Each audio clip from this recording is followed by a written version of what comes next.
Olá, oitavo ano, e aí, tudo bem com vocês? Vamos à nossa aula de língua portuguesa.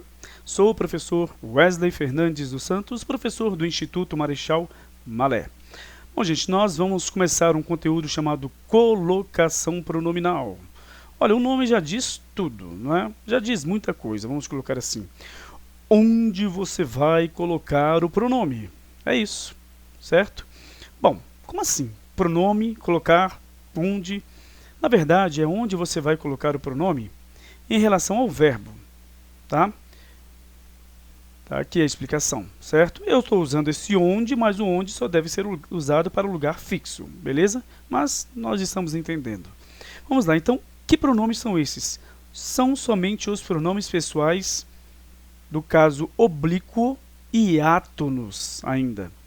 Cuidado com isso, existem os tônicos. Somente os átonos, tá? Me, te, se, o, a, lhe e nos, vos, se, os, as, lhes. São esses aí, tá? Bom, de acordo com a posição do pronome em relação ao verbo, você vai, então, nomear as análises que nós teremos, então, neste conteúdo. A próclise, a mesóclise e a ínclise. Olha, se eu tivesse uma filha, né? Poderia chamá-la de mesóclise, ficaria lindo, não? Beleza. Ou um filho, o ênclise. E aí, ênclise, para dentro. Então, beleza, vamos lá, olha só. Nós temos aqui, então, que a colocação pronominal, ela trata-se de uma questão de fonética, ou seja, vai facilitar a pronúncia de um verbo que vem acompanhado por um pronome pessoal do caso oblíquo, que em muitos casos haverá, muitas vezes, uma dificuldade na pronúncia, tá, destes dois juntos. Então, isso quer dizer que a posição, a ordem dos pronomes na oração, ou seja, uma questão de sintaxe, tá, obedece a critérios de sonoridade, pronúncia, beleza? Então é importante entender, né, que os pronomes do caso oblíquo têm a função de substituir os complementos verbais diretos e indiretos, tá? E eles, então, vão substituir estes complementos verbais, o objeto direto e o objeto indireto, desenvolvidos, certo? Aqueles em que você vai, então, na verdade, falar em si a quem se refere, né, na verdade, a ação verbal. Na verdade, não é quem se refere, desculpem. Porque a quem se refere a ação verbal, né, será, então, o sujeito, né? E se refere, não se refere. Bom, na verdade, o paciente. Aquele, né, que, então, é atingido pela ação verbal. Vamos ao exemplo? Vou comprar um carro. Aqui nós temos o verbo comprar. Sempre, sempre achem o verbo e façam a análise sintática dos termos que vêm antes do verbo e dos termos que vêm depois do verbo. Na verdade, você vai fazer uma análise para achar os termos que se relacionam com o verbo. Aqui é uma locução verbal, tá? Beleza. Vou comprar. Quem é que vai comprar? Eu. Achei o sujeito. Comprar o quê? Um carro. É aquela história, você colocou o que antes do verbo, ou quem antes do verbo e acha o sujeito. Você coloca o que depois do verbo e quem depois do verbo e vai achar o complemento verbal. Quem vai comprar um carro? Eu. Eu vou comprar o quê? Um carro. Então achamos aí tanto o sujeito como o complemento verbal. O complemento verbal, ele pode ser substituído por um pronome pessoal do caso oblíquo. Então, este objeto vai ser representado por um pronome pessoal do caso oblíquo. E a posição do pronome pessoal do caso oblíquo é, então, na verdade, o cerne do estudo da colocação verbal. Como assim? É o ponto principal. É, então, o estudo da colocação verbal, onde vai ficar o pronome que substitui o objeto direto ou indireto desenvolvido. Aqui está desenvolvido, porque você disse realmente do que se trata. Agora, eu vou comprar o. Então, é a posição do verbo. Agora, nós temos um probleminha aqui. Haverá explicação mais aqui abaixo, mas vamos lá, vamos conversar. Olha só. Quando, então, você vai substituir um pronome, desculpe, um verbo terminado em R, S ou Z, aqui no caso R, tá? Então, R, S ou Z, você vai derrubar essa letra, tira, tá? e você vai acrescentar o L ao pronome. Opa, aqui está maiúsculo, ficou horrível, está aqui. E logicamente vai fazer as questões de adaptações da acentuação gráfica, beleza? Então temos aqui, observem, comprá-lo, tá? Porque se nós não fizéssemos isso, nós falaríamos assim, ó, comprar-o. Horrível, comprar-o. Por isso que é questão de, então, muitas vezes fonética. Mas não é bem isso o estudo da colocação pronominal, não. O estudo da colocação pronominal é se o pronome vai ficar depois do verbo, no meio do verbo ou antes do verbo. É isso. Próclise, tá? Mesóclise e ínclise. Vamos ver isso então. Primeiro vamos conhecer os pronomes pessoais do caso oblíquo. Todos os pronomes, tá? Pessoais do caso oblíquo. Beleza.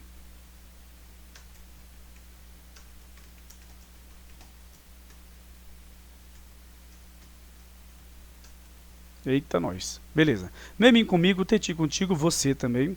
Se consigo o alhe, ele, ela. Tá? Esse você, ele se refere à segunda pessoa, mas na verdade ele é um pronome de terceira. Tá bom? Porque ele usa o verbo da terceira, no caso, conjugação.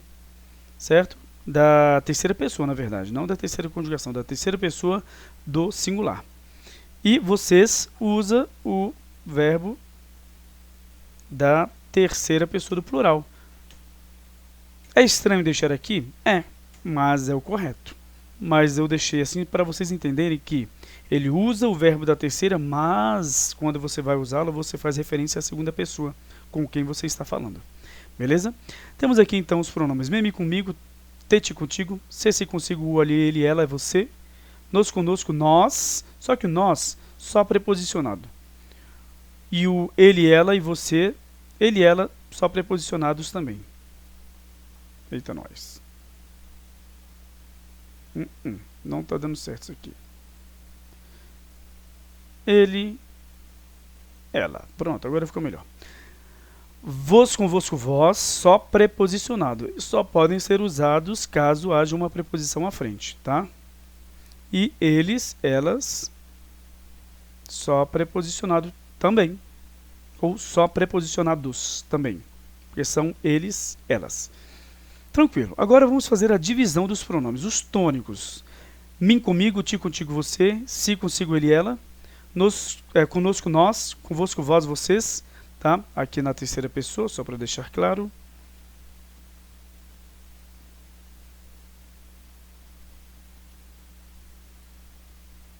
Beleza.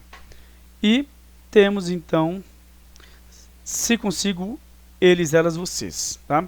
Estes são os tônicos. Sempre devem ser precedidos por preposição. Agora os átonos nunca serão precedidos por preposição. Mete, se, o, alhe, nos, vos, se, os, as, lhes. Tá? Por que isso acontece? Por que há essa divisão?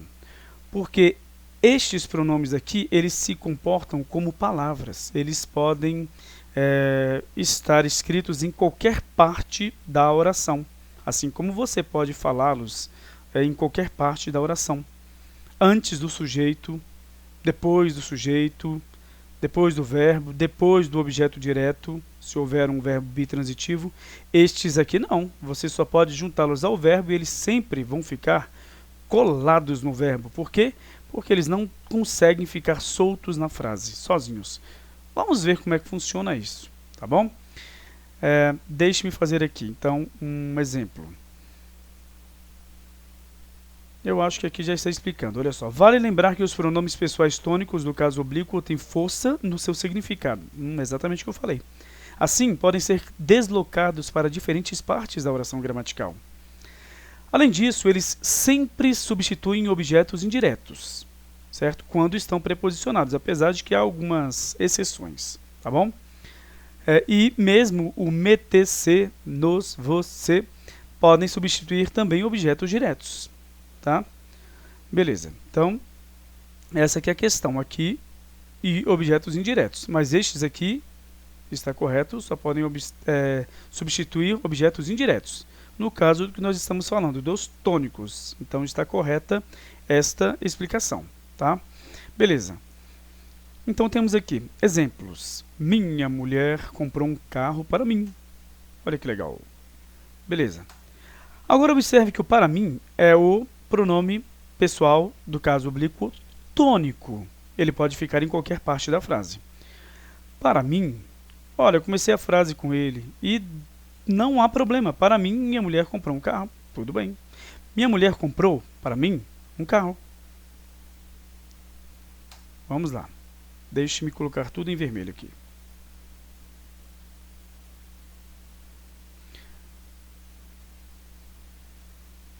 Então, minha mulher, para mim, comprou um carro. Tudo bem, sem problema. Ah, professor, causa alguma estranheza, mas não está incorreto. Né? Dá para falar isso aí. Então, todos os exemplos acima estão corretos gramaticalmente. Agora, já os pronomes pessoais átonos do caso oblíquo não têm força, tá?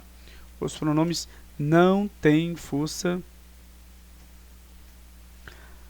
em seu significado e devem sempre circundar verbos, ou seja, estar ao redor, tá? Vamos colocar aqui, estar ao redor.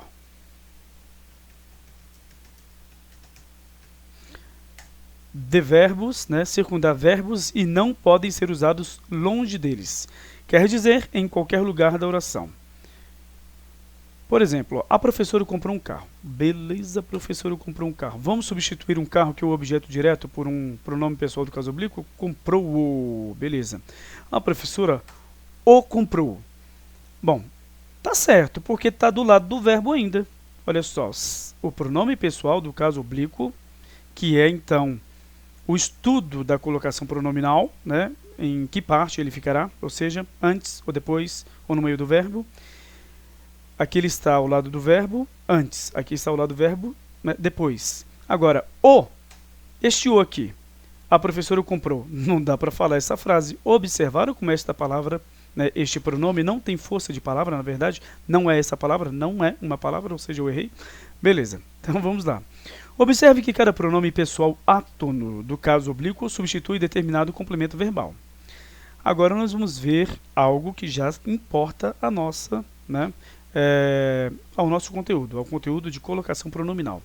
Lembrando, neste conteúdo, quem não prestou atenção à aula sobre transitividade verbal, sobre os objetos diretos, objetos indiretos, ou dois objetos ligados ao mesmo verbo, ao verbo chamado de intransitivo, então vai ter dificuldade nesta aula. Volte a tal aula, tá? Beleza, temos aí, observem. Os pronomes o, a, os, as sempre substituem objetos diretos, beleza? Vamos lá. Como este exemplo aqui.